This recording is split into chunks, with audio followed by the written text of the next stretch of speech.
Tanya Steele of Epicurious.com, and this is Around the World in 80 Dishes. Today we're making crepes from France with Chef Lou Jones from the Culinary Institute of America. Chef, are you ready to cook some crepes up? Yes, certainly. All right. So tell me what we do first. Well, we've made our batter. We now rested it for 1 hour to relax the gluten. It looks very relaxed to me. Yes, looks very laid back, doesn't it? And we're just going to give it a little stir because there'll have been some settling. I can feel it's tighter on the bottom there because the flour tends to sink to the bottom. The water rises from the milk. So we'll just bring it in to remix it, and there it is. And it should look like the consistency of half and half. I see. Yep. And we've got our pan on our crepe pan, and there are many different sizes in France and elsewhere of these pans, and they're usually numbered at the top here. This is number 16, it's a 6-inch. We have our pan on the heat, we're just waiting for it to get up.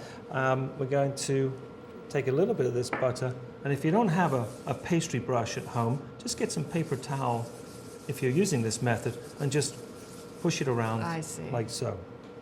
And that puts just the right amount of fat on there. You don't want, you don't want the crepe swimming in this. Remember, there's fat in the batter as well, coming from the cream, which is going to help to stop it sticking. And to tell if it's warm enough, how do you? Is there some kind of test? Or? Yeah, you could put your hand over it.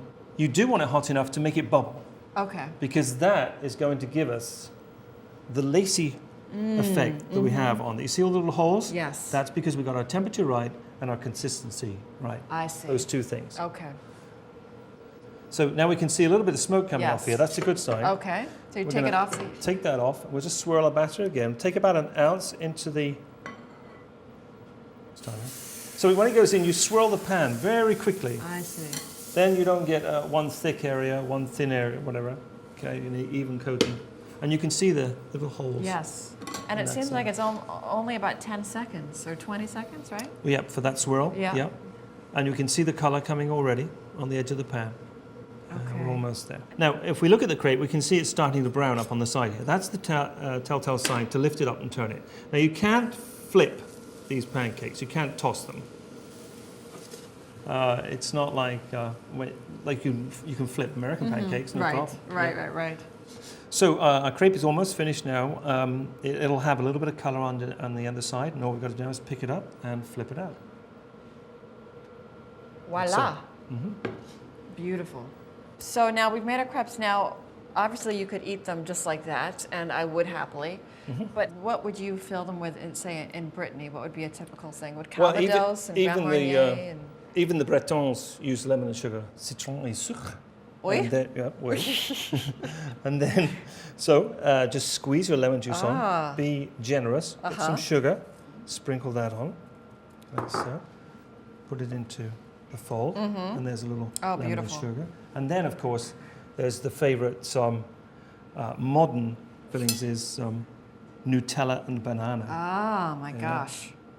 And in Brittany, wouldn't they have, since apples are so ever present, wouldn't they often do calvados with crepes? Yes, I'm sure they would do some calvados. Some delicious calvados glaze or...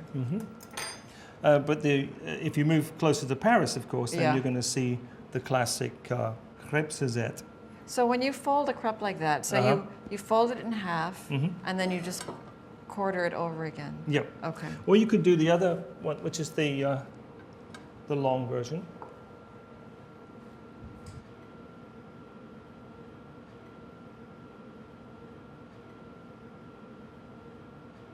This is sort of inline, if you like. And the Nutella is a little bit cold in the AC here. You actually want it more room temperature to spread it? It would certainly be a little livelier if we weren't in this cold room. Okay, so now you're folding it over like a tortilla. Just leave that there. Okay. Beautiful. Can I try? Absolutely, yes. Oh my gosh, okay.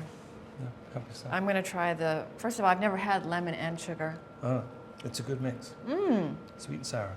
That is really delicious because it's very simple and elegant flavor. It's very sprightly. Yeah. Wow. That's pretty good, isn't it? That is fantastic. And the crepes are nice and soft? Yep. They are perfection. Very Well, Chef, thank you so much for showing me how to make these crepes from France. My pleasure. I really appreciate it.